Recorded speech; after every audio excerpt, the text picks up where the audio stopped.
We are. Salvador. Yes, this is Salvador Cordova. Yeah, Hi, go ahead.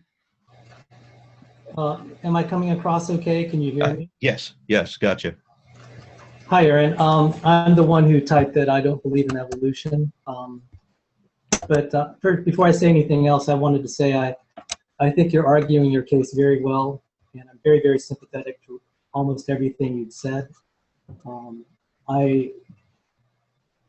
I am a Christian, a creationist, but I did not like the treatment of just believe without any evidence. I really like the fact, skepticism should be a virtue.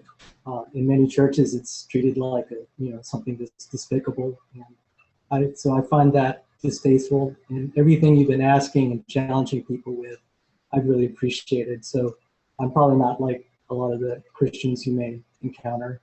And I also agree with you. I didn't like arguing philosophical stuff as evidence. I don't get along well with philosophers. So, and I also watch the In Search of stuff a lot. So that tells you about how old I am. Yeah, much older than I would have guessed. Oh, God bless you, sir. I hope you're not offended for me saying that. So I just wanted to say thank you. I appreciate, ironically, I hang around a lot of atheists.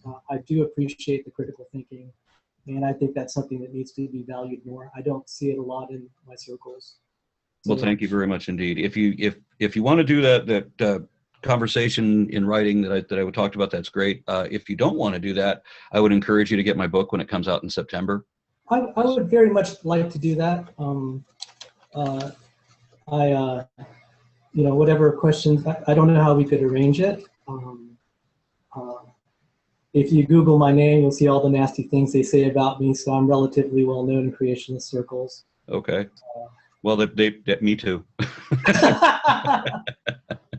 So I just wanted to say, I really thank you for what you're doing. My pleasure. Thank you.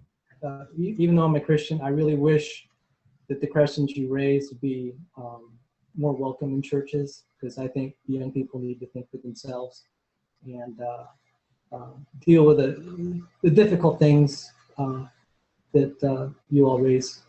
Now, just one little thing about my background. I was in the documentary credits of the movie Holy Rollers. They were a group of Christian gamblers who took the casinos for $3.5 million. So I have a slightly different epistemology than most people. Some of the most important questions in life, I don't think there can be very clear evidence. So in the gambling world, decisions are usually made with a lot of incomplete evidence. And also in the investment world, which I'm a part of, that's just kind of the norm. Where incomplete evidence is the norm. And so for me, my approach to faith is much like making a contractual decision where you really don't have all the facts that you'd like. I'm of the opinion we never have as many facts as we'd like for the most important decisions we make in life. On that note, I've got to mention Stephen Tilley just said something else to prove me right again by saying that his belief is not without evidence, right? So he falls into that poll, right? So he's a Christian who says that he believes with evidence, right? His evidence is, you're going to love this, absolute certainty. Remember I told you that they confuse conviction with evidence, right? His evidence is absolute certainty based on God's role in history and the life and death and resurrection of Christ. In other words, he believes it because he believes it.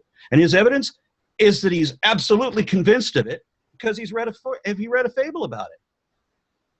How could you dismiss that? Oh, wait, what evidence?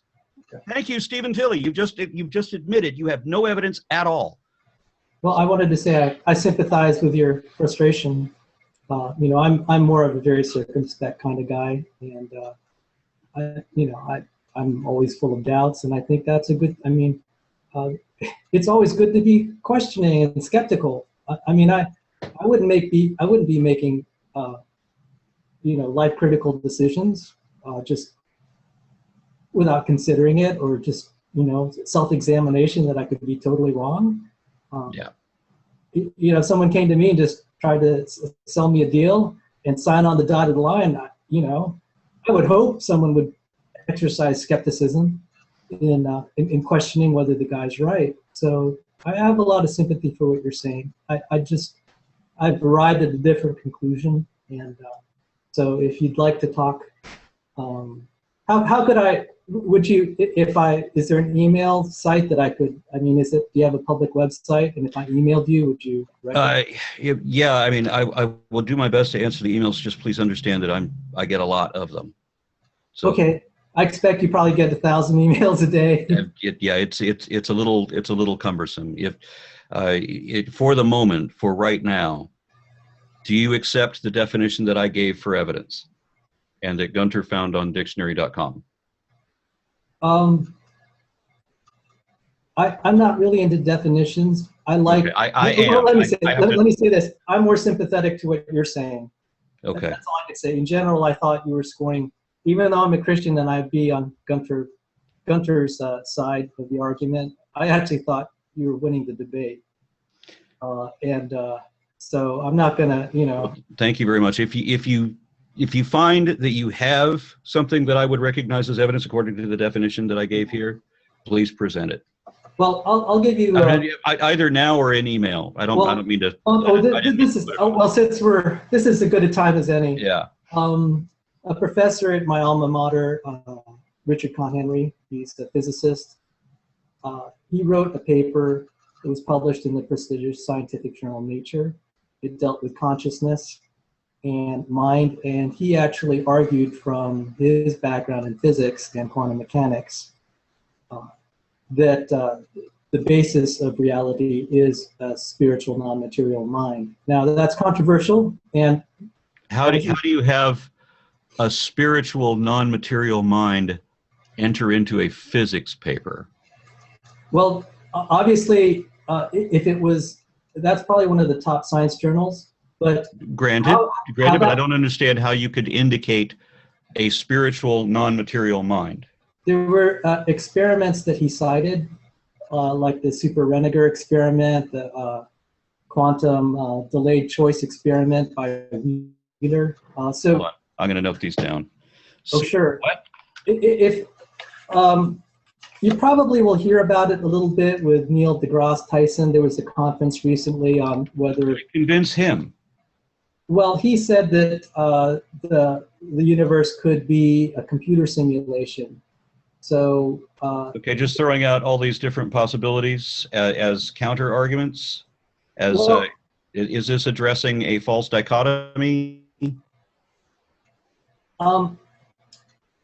Well, it's hard to actually discuss this in the brief space of what.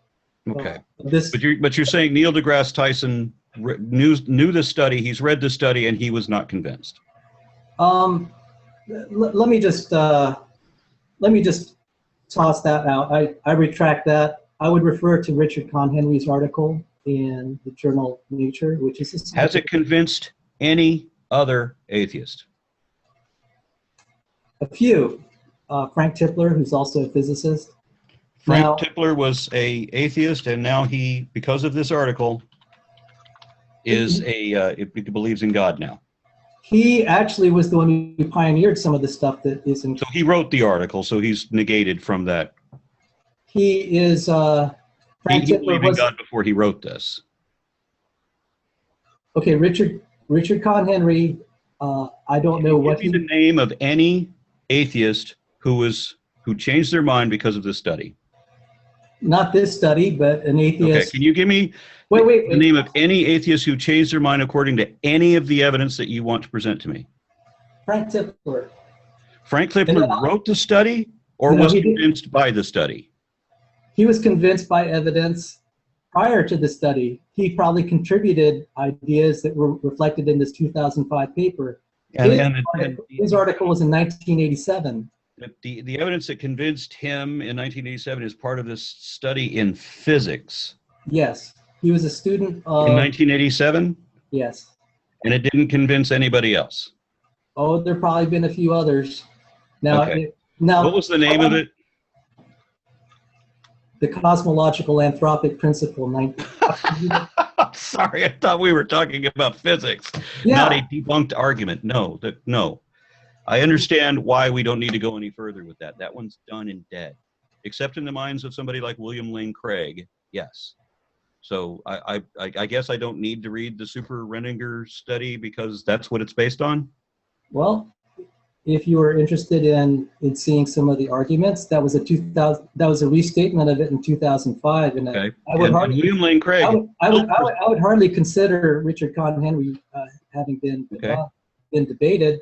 I don't know who this person is, but I know William Lane Craig still trots out the same argument. It doesn't matter that it was refuted 20 years ago. He's still using it, and no one will stop him. He has the same pat thing every debate that he does. Well, Richard Conn Henry, he's the physics professor. Okay, who's Richard Conn Henry?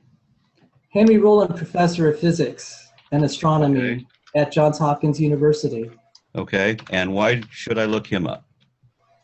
He argued that the universe is mental and spiritual, based on. And he did this in a physics paper. Yes, I can give you. Is that the Super Renninger study that you told me to read before? Do you see the chat line? I'll give you. It's in Nature 2005. Okay. What's the name of Nature 2005? What's the name of the study? Mental Universe, Nature, Volume 436. Okay. Well, I obviously will have to read that, and we will discuss that one later after I have. And briefly regarding evolution, I know an atheist who became a Christian and then a creationist. He invented the gene gun. At one time, most of the genetically modified organisms on the planet were the result of his gene gun. His device is in the Smithsonian National Museum of American History. His name is John Sanford. Okay. So there are people that came from maybe I'd be happy to. I would be happy to help him too. Thank you. Because I mean, as I said, this is something that I understand that most people don't understand this, and the best evidence for evolution is something most people don't even know anything about, sadly. But it is something that I could help anybody with. Well, I'd be delighted to hear it. So, Okay. All right. Well, thank you very much. Thank you, Salvador. We have 2 hands currently raised.